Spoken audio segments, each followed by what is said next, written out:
A very good evening and welcome to all of you. In today's class, I'm going to explain Talent Search Test Paper 32.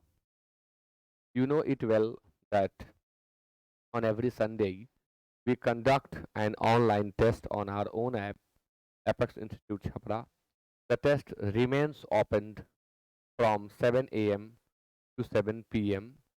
It includes 25 questions of 50 marks and all the questions are highly competitive. It is set 32.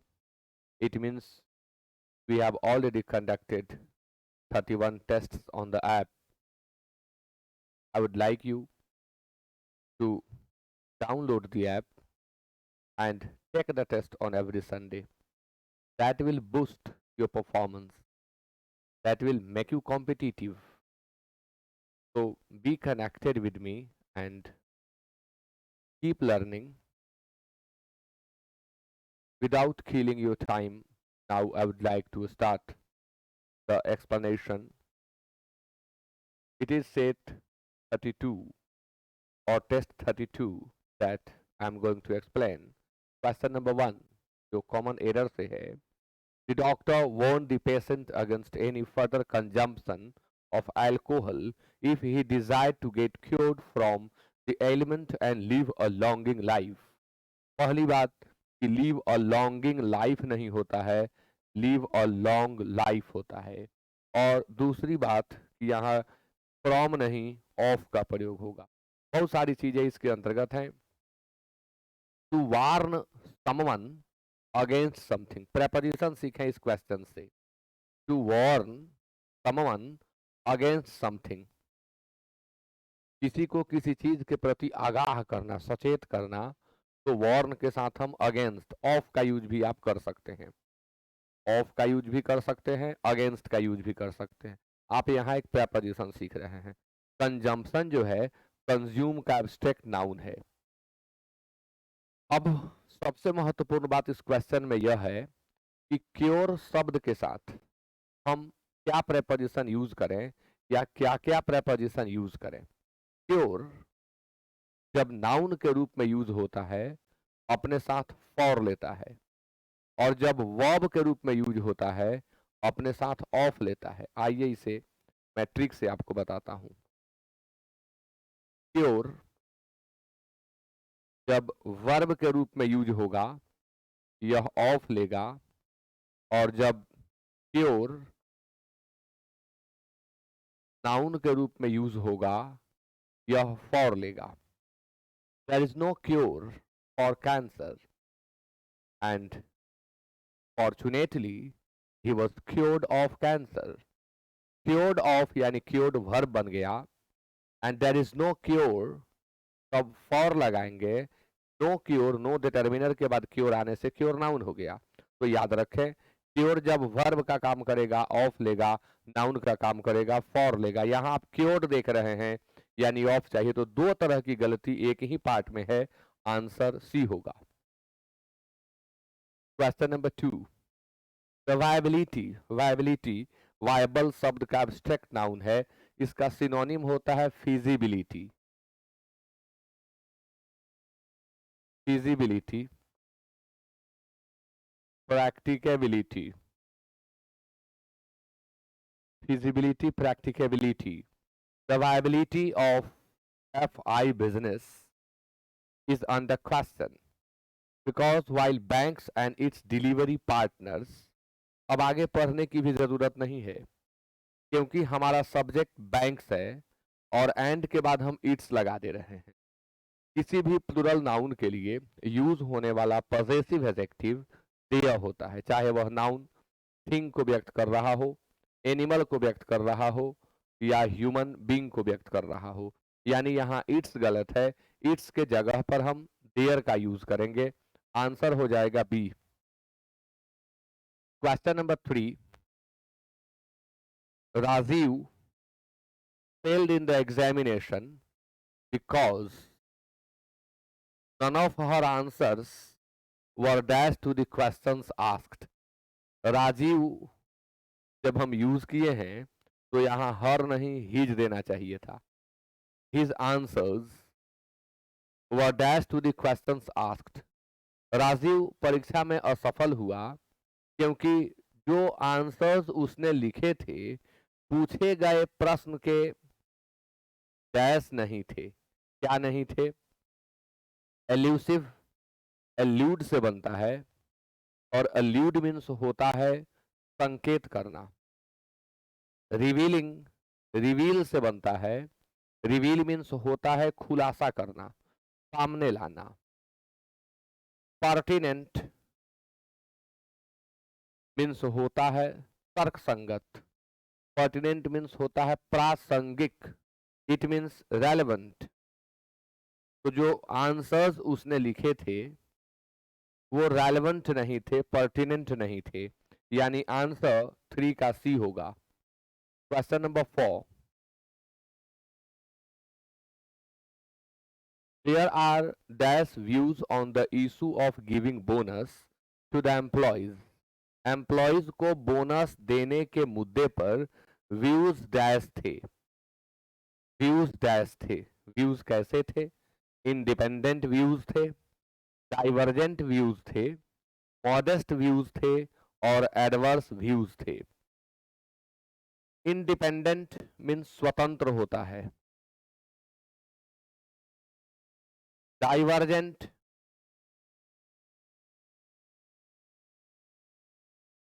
भिन्न भिन्न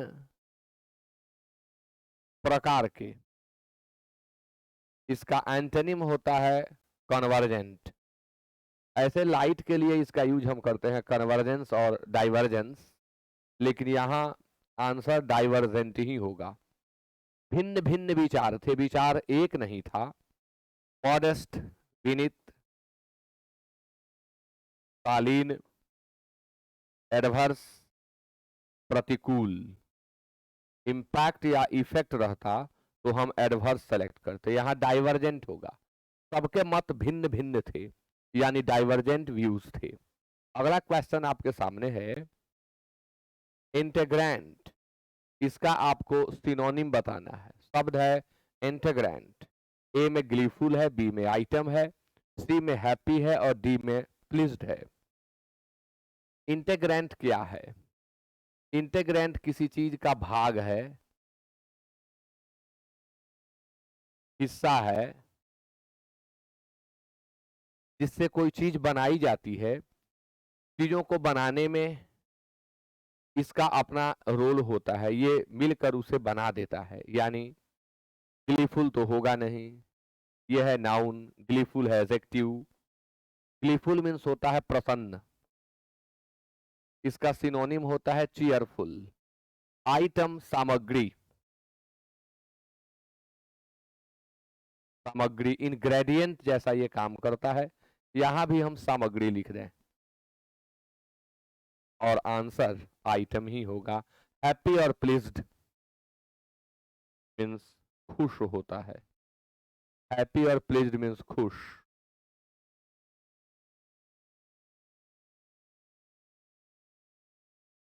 अगला question 5 का answer B होगा। Question number 6, शब्द है commodious, अपने आप में एडजेक्टिव है और आपको इसका सिनोनिम बताना है। ए में स्पाइसस, बी में ग्लीफुल, सी में रिमोर्सफुल, और डी में वेनोमस। कमोडियस मीन्स होता है काफी जगह वाला, जो काफी बड़ा हो उसे हम कमोडियस कहते हैं। इसका हमें सिनोनिम बताना है।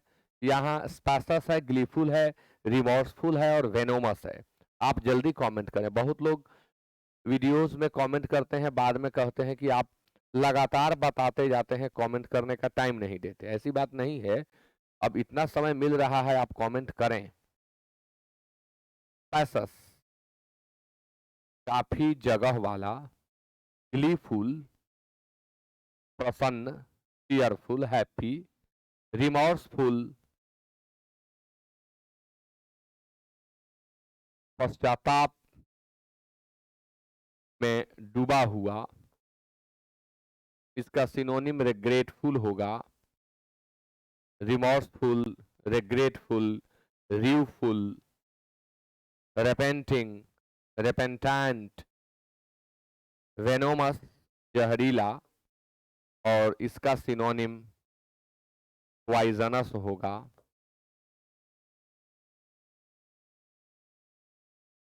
कमोडियस के लिए हम स्पैसस सेलेक्ट करेंगे, और एक और वर्ड आप याद कर लेंगे, रूमी। रूमी भी इसका सिनोनिम होता है स्पैसस, रूमी, कमोडियस, काफी जगह वाला। क्वेश्चन नंबर 7 है, टार्टल्ड शब्द है। ऑप्शन नंबर ए में है कंपोज्ड, बी में अमेज्ड, सी में एक्सपेक्टेड, और डी में कंफर्टेड। सिमिलर वर्ड आपको बताना है, यानी आपको बताना है सिनोनिम। शब्द है स्टार्टल्ड। स्टार्टल्ड मीन्स होता है अचंभित, अचंभित, घबराया हुआ, आश्चर्यचकित। कंपोज्ड, शांत, ये सभी वर्ब से बने हुए एडजेक्टिव हैं। अमेज्ड, आश्चर्यचकित, अमेज्ड। एक्सपेक्टेड, उम्मीद वाला, या आप कह सकते हैं प्रत्याशित,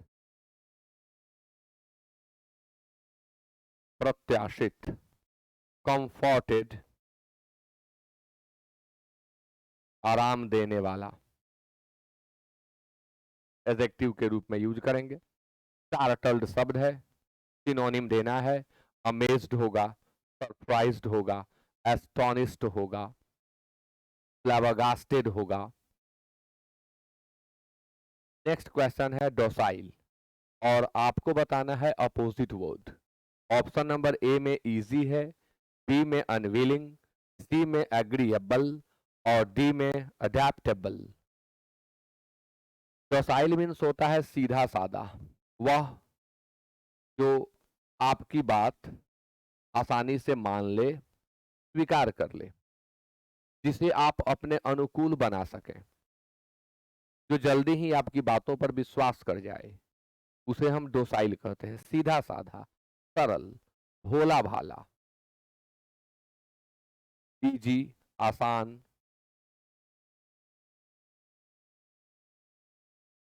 अनविलिंग,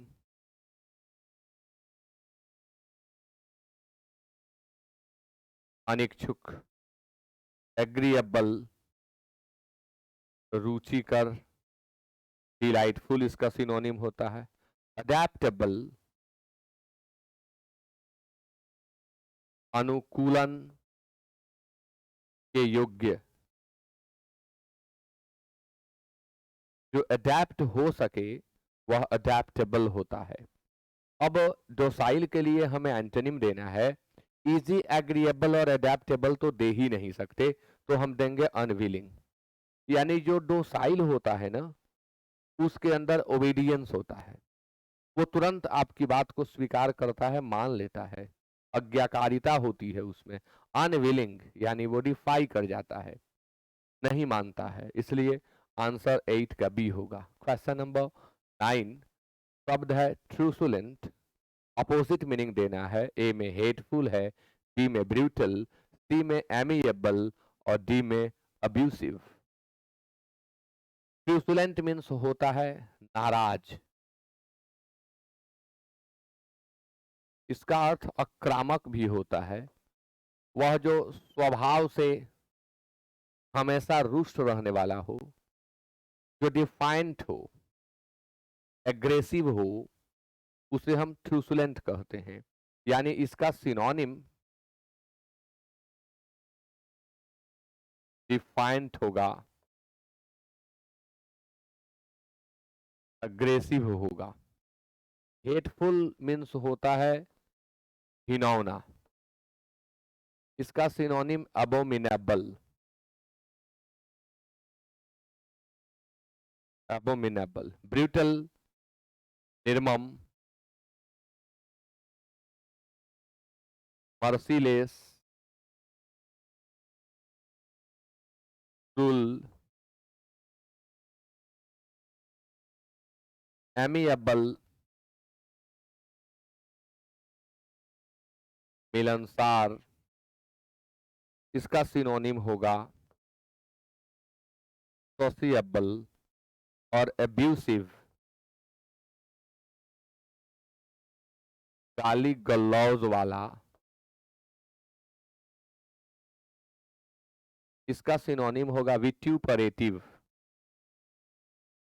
अब्यूज का सिनोनिम विट्यूपरेट होता है। अब्यूज का एडजेक्टिव बना देंगे तो एब्यूसिव होगा, तो विट्यूपरेट का एडजेक्टिव बना देंगे विट्यूपरेटिव होगा। तो ट्रूसुलेंट, नाराज, आक्रामक, defiant, aggressive, hateful, amiable, hateful, brutal और एब्यूसिव, ये तीनों नेगेटिव सेंस के वर्ड हैं। ट्रूसुलेंट भी नेगेटिव सेंस का है, तो पॉजिटिव सेंस का चाहिए, तो इसमें यही है एमिएबल, जो घुल मिल जाए। आंसर 9 का सी होगा। Question number 10। शब्द है ज़ैनी और आपको बताना है इसका अपोजिट मीनिंग। ए में फन्नी है, बी में सॉबर, सी में डम और डी में फूल। ज़ैनी उस व्यक्ति को कहते हैं जो अनयूजुअल वे में हंसी मजाक करता है। ऐसा हंसी जो लग जाए, चुभ जाए, फनकी टाइप का, क्रेजी टाइप का जो हो, उसे हम ज़ैनी कहते हैं। इसके लिए आप क्रेजी लिख सकते हैं synonym.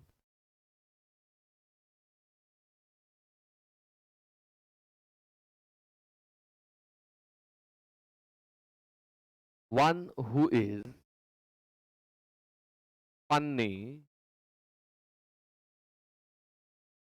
In an unusual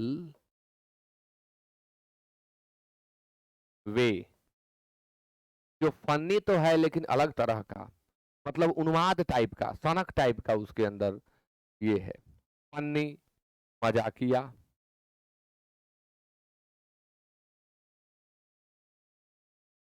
sober, Saumya.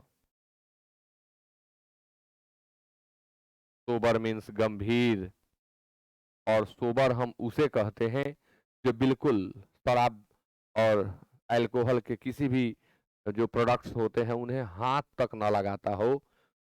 टीटोटालर sober का सिनोनिम होता है। डम मीन्स गूंगा। अब डम मीन्स कई जगह मूर्ख भी हो जाता है। फूल मीन्स मूर्ख। ज़ैनी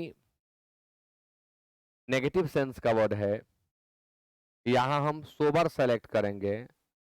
ज़ैनी जो होगा वो क्रेजी टाइप का होगा, सनकी टाइप का होगा, एसेंट्रिसिटी उसके अंदर होगी, क्रेजीनेस होगा।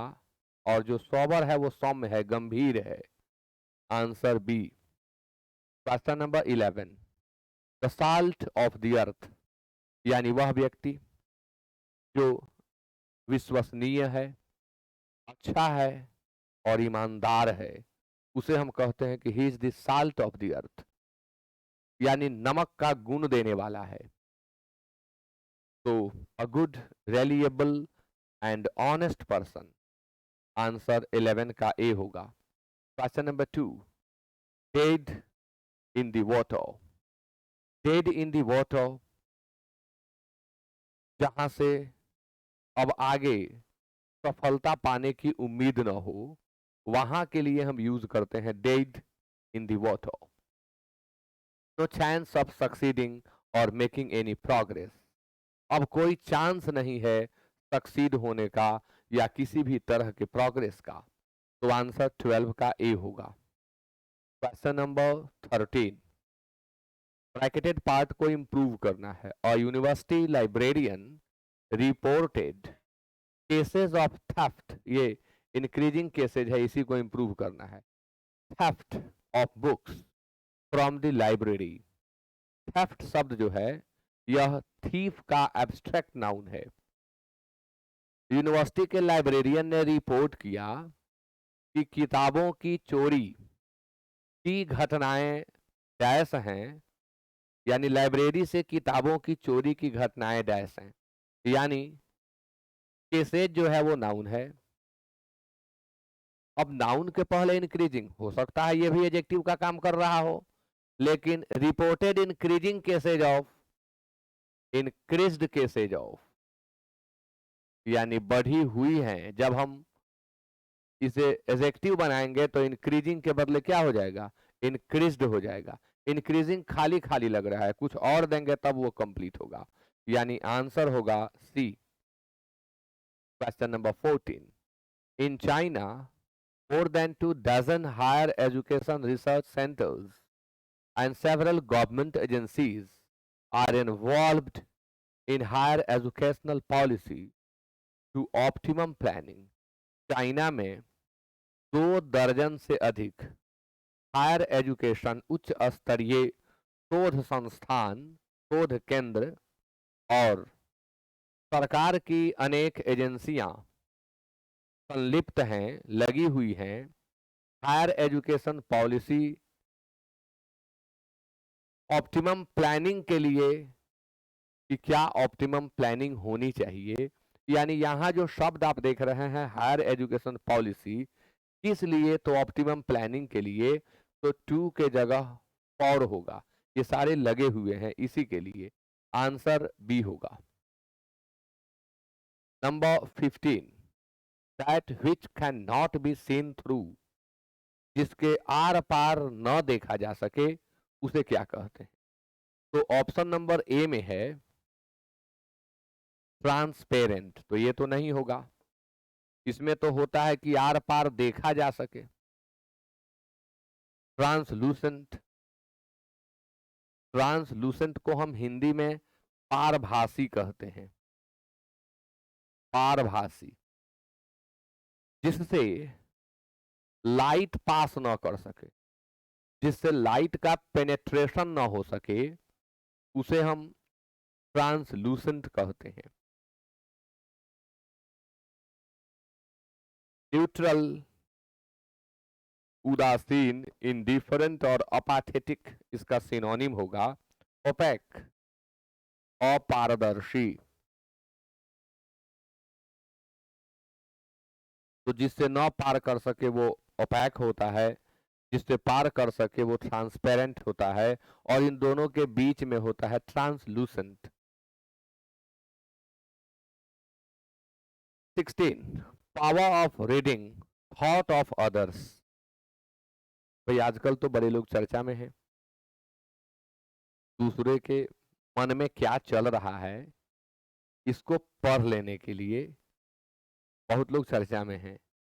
तो इस पावर को क्या कहते हैं, न्यूरोपैथी, ये तो न्यूरो यानी नस, नस की चिकित्सा, न्यूरोपैथी,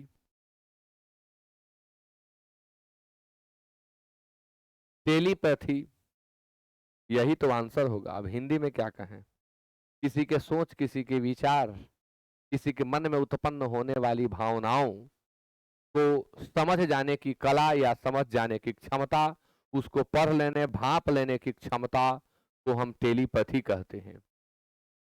होम्योपैथी से आप परिचित हैं। ऑर्थोपैथी एक नेचुरोपैथी है, इसे हम नेचुरोपैथी भी कह सकते हैं, जिसमें बिना दवा के प्राकृतिक चीजों के प्रभाव से और शरीर में भोजन इत्यादि का त्याग करा करके शरीर के रोगों को ठीक करना, ये ऑर्थोपैथी है, इसे आप नेचुरोपैथी कह सकते हैं। तो आंसर 16 का बी होगा। 17, एक्चुअली 4 तरीके से लिखा गया है, कोई एक सही है, और कौन सही है, सी सही है, एक्चुअली। 18 में जर्नी शब्द है और कोई एक ही सही है, और वो है जर्नी बी में। Question number 19, when we are compelled to act safely, ऐसे भी शुरू कर सकते हैं पी से। We feel more, more double more तो होगा नहीं, यानी आर के बाद क्यू हम दे ही नहीं सकते, खैर कहीं है भी नहीं। When we are more aware of risk, जब हम खतरों के प्रति ज्यादा अवेयर होते हैं। We feel more compelled to act safely, तो हम सेफली कार्य करने के लिए अधिक विवश महसूस करते हैं, यही आंसर होगा। When we are more aware of risk, we feel more compelled, यानी QRP जो कि डी में दिया हुआ है। क्वेश्चन नंबर 19, इसे आप सजाएं जल्दी से। क्वेश्चन नंबर 19,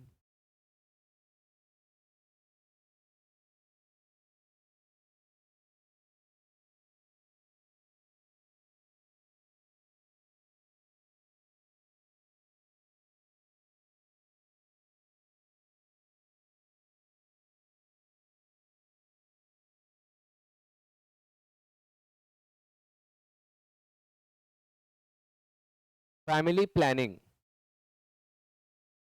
सब्जेक्ट है, वर्ब चाहिए, आर में है। इज नेशनल पॉलिसी, तो यहाँ मिस्टेक है, इज ए नेशनल पॉलिसी होनी चाहिए।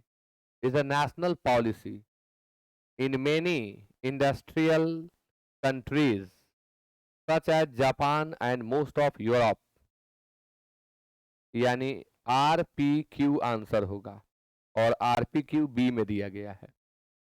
क्वेश्चन नंबर 21 to 25 एक क्लोज टेस्ट है, और आप इसे फील करें। चर्चा अनएम्प्लॉयमेंट की है। अनएम्प्लॉयमेंट का सिनोनिम वर्कलेसनेस होता है, तो हम लोग को याद रहता है, आप जरूर याद करें। Unemployment means worklessness. Unemployment is the dash cause of various problems. Unemployment अनेक समस्याओं का डैश कॉज है समाज में। कैसा कॉज है? Root cause, branch cause, leaves cause, tree cause. तो रूट कॉज है, मूल जड़ है। आंसर 21 का ये होगा। While the government has taken initiatives to dash this problem, जहां सरकार इस समस्या को डैश करने के लिए कई पहलुओं पर काम कर रही है, कई कदम उठाई हुई है। समस्या को क्या करते हैं? डिड्यूस करते हैं? जी नहीं, डिड्यूस मीन्स तो होता है कंक्लूड, निष्कर्ष निकालना। जो चीजें उपलब्ध हैं उनसे अनुमान कर लेना कि अब ऐसा कुछ होगा, वो आकलन, वो अनुमान डिड्यूस कहलाता है।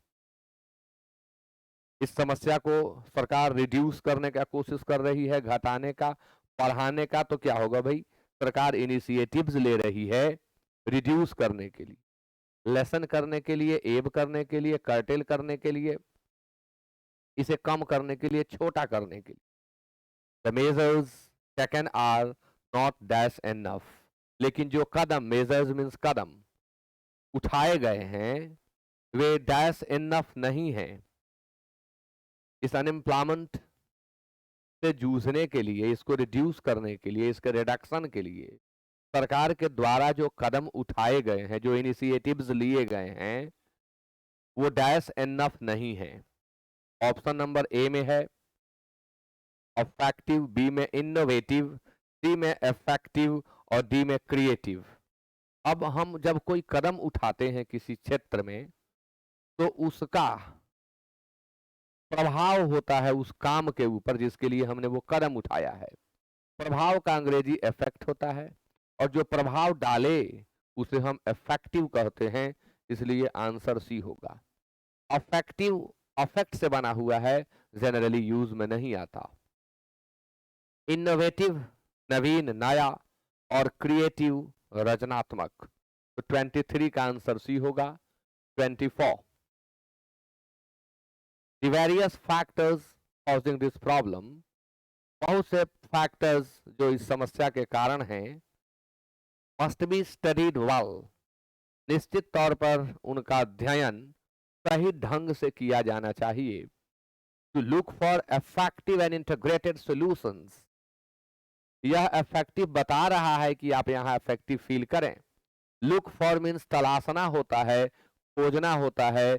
इसके लिए अगर आप फ्रेज यूज करते हैं तो आप सर्च फॉर यूज कर लें। इसके लिए आप फोरेज यूज कर सकते हैं, फोरेज फॉर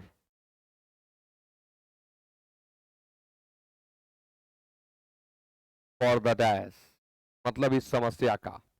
तो समस्या का तो फॉर द सेम होगा, द सिमिलर नहीं होता है, the alike, the distinct, the same होगा। ठीक उसी की चर्चा है इसलिए। It is the time the governments to recognize the sensitivity of the matter. यह वह समय है जब सरकार को इस मैटर के संवेदना को पहचानना चाहिए, आइडेंटिफाई करना चाहिए, रिकॉग्नाइज करना चाहिए, असर्टेन करना चाहिए, and take some dash steps to reduce it. और इसको रिड्यूस करने के लिए अब देखिए, अब यह रिड्यूस कह रहा है कि यहाँ रिड्यूस होगा। क्लोज टेस्ट बनाते समय घबराइए मत और जल्दबाजी मत करिए। पूरा क्लोज टेस्ट पढ़ जाइएगा, 5 में से 2 का आंसर उसी पैराग्राफ में दिया रहता है। यदि आप बहुत जल्दबाजी करेंगे तो आप कुछ ना कुछ गलत ही करेंगे। शांति से पढ़ें, समझें। 5 में से 2 का आंसर पैराग्राफ में लिखा रहता है प्रायः।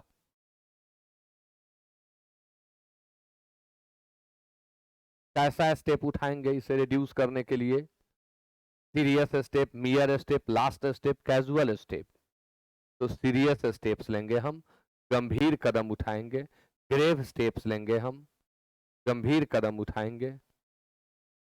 और इसी के साथ टैलेंट सर्च टेस्ट 32 का एक्सप्लेनेशन कंप्लीट होता है। फिर से बोलूंगा, टेस्ट जरूर दें और इस टेस्ट लिंक को अपने सभी दोस्तों में साझा जरूर करें, बहुत इंपॉर्टेंट है। सबसे अच्छी बात तो यह है कि यह टेस्ट आपको फुल्ली कॉम्पिटिटिव बनाता है और शाम में इसका एक्सप्लेनेशन आपको मिल जाता है, जिससे आप समझ पाते हैं कि मैंने क्या क्या गलतियां की थी, उसके बदले मुझे क्या करना था। अन्य कई सारी चीजें आपको मिल जाती हैं। तो टेस्ट के लिंक को शेयर जरूर करें। Thank you so much for being with me till the end of the class and good night.